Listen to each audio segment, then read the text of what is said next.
What's going on, everybody? My name is Isaiah Hitchens.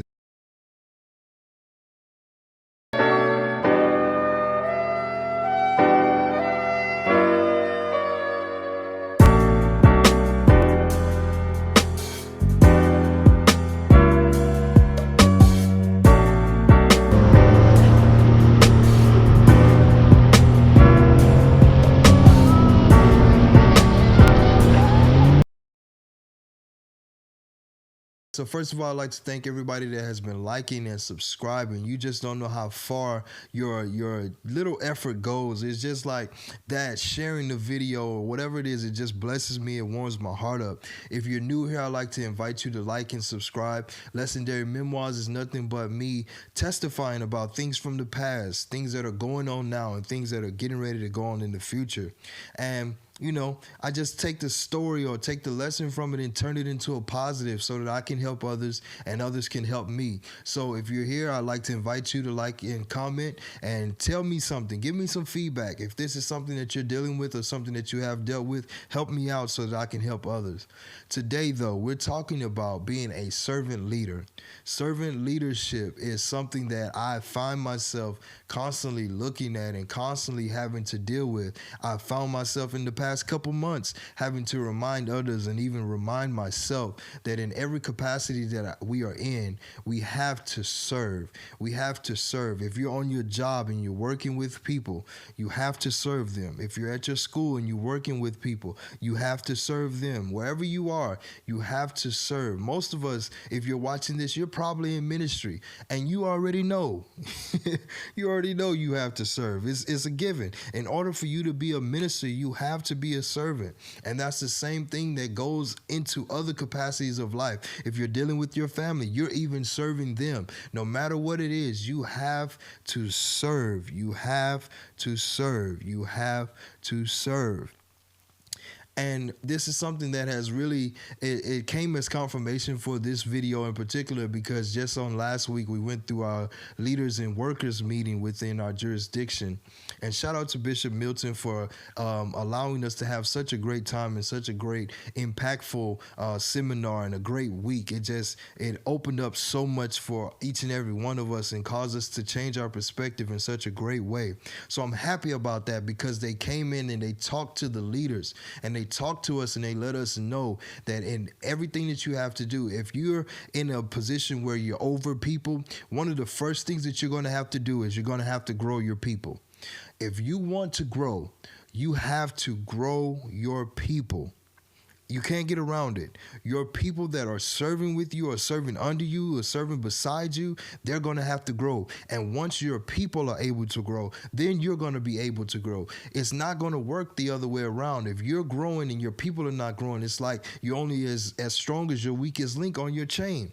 So why aren't we looking to grow our people? This is something that will help you to really understand servant leadership. Servant leadership is me undergirding each and every person that I'm working with and helping them to come up, not just being in the position of a positional leader, as John Maxwell would say. Being a positional leader, you're only leading because you have the position and people follow you because you have the position. But you can get up to a level 5, being a pinnacle leader, by just growing your people and allowing them to come up as well.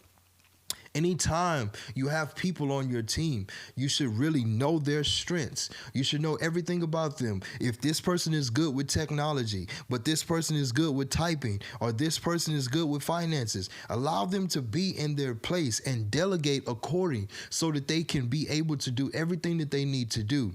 And once you get in that position where now you're undergirding your people and you're allowing them to be in their position, you're going to see that things are going to fall in line and the train will continue to run so smooth, because now things are coming together and it's not just a dictatorship, but it's really a partnership now where everybody is working together.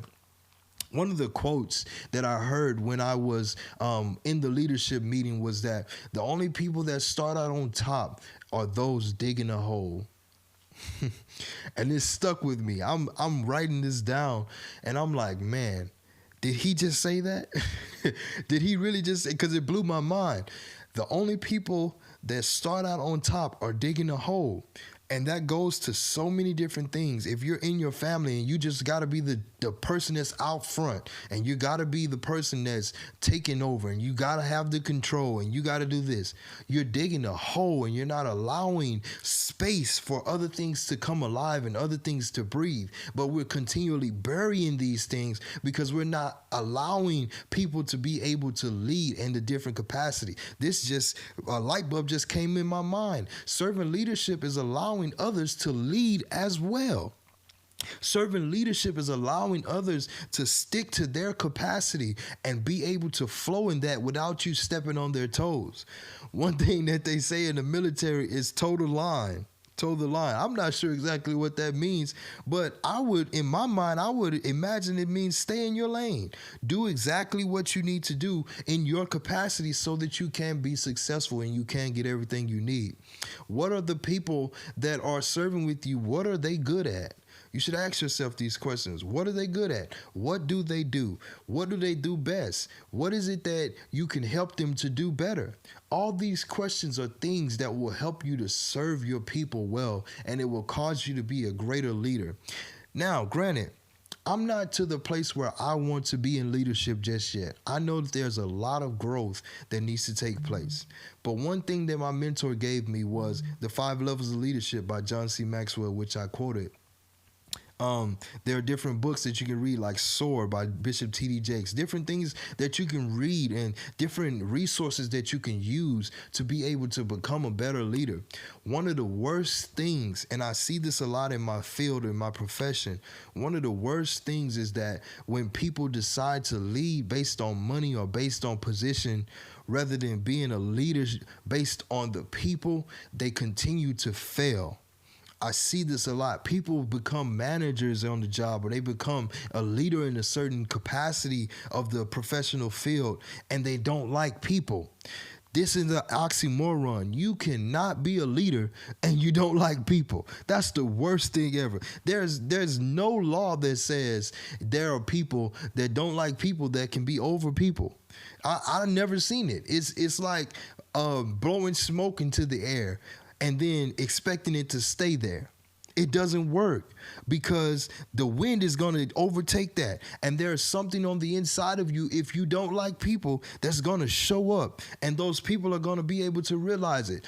There are so many managers in this world that come to work every day and they got an attitude because they got to be over people and they got to manage people. Why did you sign up?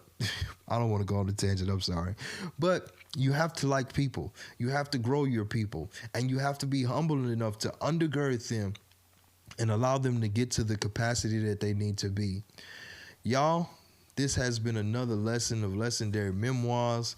This has helped me because I want to be the type of leader that people will look at and say, I can truly follow him. Not just because he has a position, not because he has my permission, but he has done different things that will help me to produce. And he's allowed me to climb the ladder and stand in the position where even if I don't have the position, I feel like the leader. Do people on your team feel like they're leaders?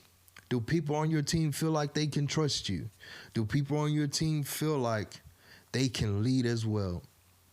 I'm signing off, y'all. I pray that you all have a great night or a great morning wherever you are, wherever you're watching this. Great afternoon. I'm actually getting ready to go on the flight. So those of you that are watching this, I pray that you pray with me, give me safe travel, covering the angels as I'm coming back into town, and we just going to see each other on the next time. Blessings to all.